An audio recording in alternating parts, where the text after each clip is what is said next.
E eu queria tirar uma última informação de você, porque você traz todas elas, que é do seguinte personagem, Hugo Mota.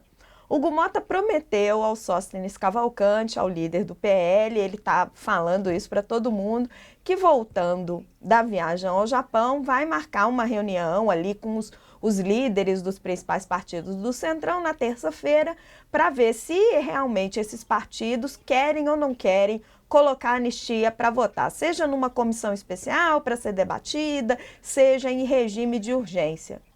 Ele vai mesmo fazer isso? O que os aliados dele estão indicando? Para onde vai Hugo Mota? Não se sabe. O Sóstenes Cavalcante está falando para todo mundo que vai ter uma reunião na próxima terça-feira, que 9 partidos são favoráveis à pauta da anistia e que ele quer votar urgência. Depois ele diz que vai fazer até urgência e vota o projeto no mesmo dia. Precisam de 171 assinaturas por ele ter urgência, ele fala que já tem. Só que o Hugo Mota teve que acender uma vela para cada santo quando ele foi candidato, porque ele foi candidato do consenso. Quando você é candidato do consenso, você não vai conseguir, num consenso que tem PT e PL, você não vai conseguir agradar todo mundo. Mas ele, o que se sabe dele é que a prioridade dele, como eu falei, é a segurança pública e pauta econômica. E também existe essa dúvida de se vai ter essa reunião mesmo ou não. Eu procurei assessores dele, eles não se posicionaram, disseram que ele está em outro fuso, que ele está na Ásia. Então, essa informação não está confirmada. E uma coisa que chama muito a atenção é que o PL ameaça com obstrução. Só que hoje eles obstruíram e eles mesmos furaram a obstrução. Eu fui olhar como é que foi a votação. Teve 2 votações, um projeto que trata de cruzeiros marítimos e outra de votação com a Colômbia. O PL votou, deu 2 votos sim, no projeto tratando dos cruzeiros marítimos, mesmo em obstrução. Então, eles mesmos enfraquecem o argumento que eles têm. E era uma votação, hoje não, é remoto, então eu não sei se eles não conseguiram organizar, mas o PL parece que não tem toda essa capacidade de pressão que eles afirmam ter, e que é pior, eles vão pressionar o quê? Não tem nada de agenda importante para ser votada, e o PL está numa confusão muito grande. Se você for ver, a fase é muito ruim do bolsonarismo. Você teve o Eduardo Bolsonaro, que tirou eles do prumo. Para ser uma ideia, quando for decidir as comissões, a Comissão de Segurança Pública é uma comissão que todo mundo no PL quer. Tinham 2 deputados que queriam: o Coronel Meira, que é aquele que deu o piti para entrar no STF, e o Paulo Bilinski, que é quem ganhou. O Bolsonaro ligou para o Coronel Meira, quando os dois estavam disputando quem ia ser. O Coronel Meira atendeu, ficou indignado, desligou o telefone com raiva, levantou e foi embora e não voltou no colega. Aí depois o Bolsonaro é tornado réu. E a fase é tão ruim que ontem, quando teve aquela manifestação com o moço trocando trompete, ele parou de dar entrevista e falou: tá me lembrando o meu tempo de quartel. Começou a rir feliz. A hora que terminou de falar, tocou a música do Lula na campanha. Isso eu acho que mostra a fase ruim que tem no bolsonarismo. Nada ajuda eles e eles não conseguem se ajudar também. Professora, Completar uma coisa que você vai perguntou, lá, Raquel, coach. do Hugo Mota. Pelo noticiário que eu acompanhei hoje durante o dia, os aliados do Hugo Mota estão dizendo que a chance de colocar isso aí na pauta, a anistia, é zero. É isso mesmo? Zero é uma palavra muito forte nesse lugar aqui, coach. Eu já vi muita coisa acontecer. Mas uma coisa que eu ouvi de gente da direita ontem era uma preocupação porque o Lula está com a cúpula do Congresso em outro continente, em outro fuso, com um contato muito próximo. Então eles estão preocupados do que está sendo conversado entre um evento no Japão, entre um evento no Vietnã e outro. Porque o Lula tem quando ele quer, ele tem uma capacidade política muito grande, ele faz isso há muito tempo, você sabe muito melhor do que eu. Então eles têm essa preocupação de encantamento, de o Lula ligar no modo sedutor e conseguir fazer a cabeça, porque lá está o Mota, a Arthur Lira, aqui da Câmara, e o Alcolumbre e o Pacheco ali do Senado. Então, e fora vários líderes. quem manda está com o Lula, vai ficar com o Lula um tempão fora. Então, eles têm essa preocupação.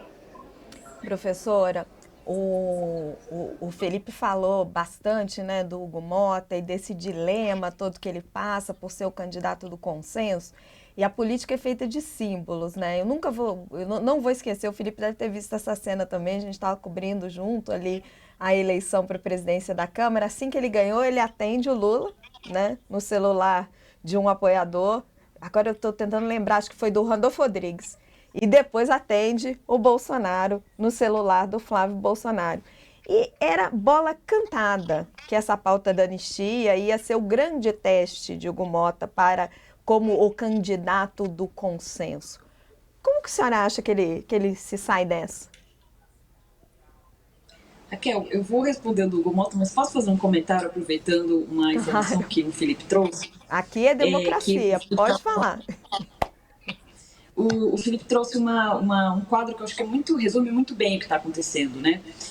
A única coisa que eu diria é que é o seguinte: eu tenho dúvida se é um momento ruim para o bolsonarismo ou ruim para a família Bolsonaro, e especificamente Jair Bolsonaro. Porque eu acho que são coisas distintas. Se isso ajudaria, inclusive, a gente a entender por que tem essa insistência no PL da anistia, por que tem ainda essa adesão a essa agenda. Porque eu acho que, basicamente, o que está em questão é o seguinte: é uma lógica que uma vez que Bolsonaro esteja mais fora do jogo, pelo menos do ponto de vista eleitoral, a princípio, outras pessoas vão substituí-lo. E o bolsonarismo, eu não acho que, apesar de ter sido se estruturado em torno da figura de Jair Bolsonaro, ele ganhou vida própria. Eu acho que o bolsonarismo ele virou uma espécie de, digamos, estratégia que ela pode ser replicada em diferentes contextos e por outros atores fora da família Bolsonaro. Então, resumo da história: eu não sei se o dizer que Jair Bolsonaro está enfraquecido significa dizer que a força política que ele ajudou a fomentar está enfraquecida. Muito pelo contrário. E aí, enfim, não quero me alongar muito, mas eu acho que a gente pode olhar para o Senado. A gente pode ter uma surpresa que é uma grande atuação bolsonarista do Senado a partir de 2026, da eleição de 2026, e eles querem, inclusive, pautar o impeachment de ministro da Suprema Corte. Então, se isso acontecer, isso vai mostrar que o bolsonarismo se fortalece do ponto de vista institucional, ainda que enfraquecido em torno da figura de Jair Bolsonaro. E Hugo Mota, a senhora quer falar, professora? Ah, sim, desculpa. Hugo Mota. Eu acho que tem uma coisa que também o Felipe trouxe, que é essa questão da obstrução da pauta, etc. Isso está acontecendo também em grande parte porque o Hugo Mota está fora, né? E aí calha de estar fora em viagem com o Lula. E recuperando também uma imagem que você trouxe, Raquel, que é enfim, o Hugo Mota atendendo um telefone e atendendo outro. Hoje ele está mais na ligação mais longa com o Lula e atendendo mais o Lula simbolicamente, já que estão viajando juntos, etc. Tem foto deles juntos. A foto me chamou bastante atenção, né?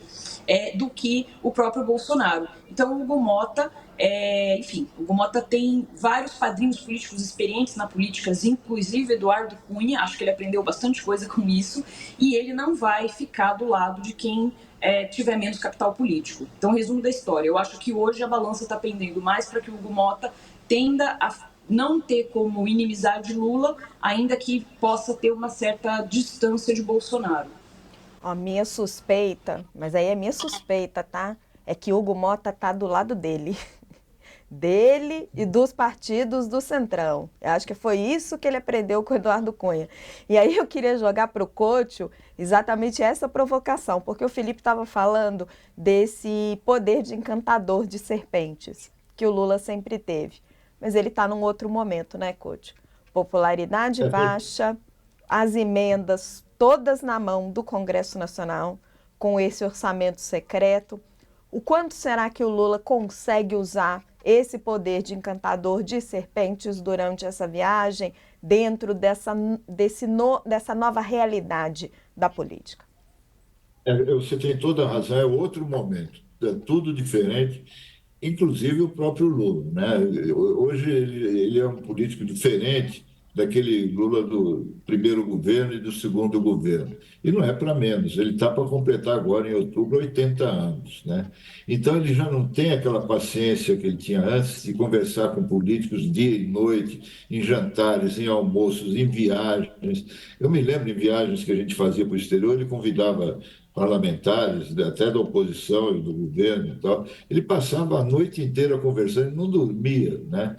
E hoje há uma limitação, por várias razões que a gente conhece, né? Passou 580 dias na prisão, teve problemas de saúde. Então já não tem aquele pique que ele tinha antes, né? O Ciro Nogueira que falou isso outro dia, né? Que ele tem até medo de conversar com o Lula, que o Lula acaba convencendo ele de qualquer coisa, né? E isso vale para outros políticos também. Esse momento é favorável a ele pelo fato de estar isso, ele montou bem, né? Junto com os líderes atuais e os antecessores na Câmara e no Senado. Isso facilita, né? Não precisa toda hora estão se cruzando, estão almoçando e jantando juntos. Então vamos ver o resultado disso agora, né? Eu acho que o Felipe tem razão, a professora Isabela também, sabe, que muita coisa pode mudar na volta da viagem. Vamos esperar a semana que vem para ver o efeito que isso tem. Mas realmente é outro personagem o Lula.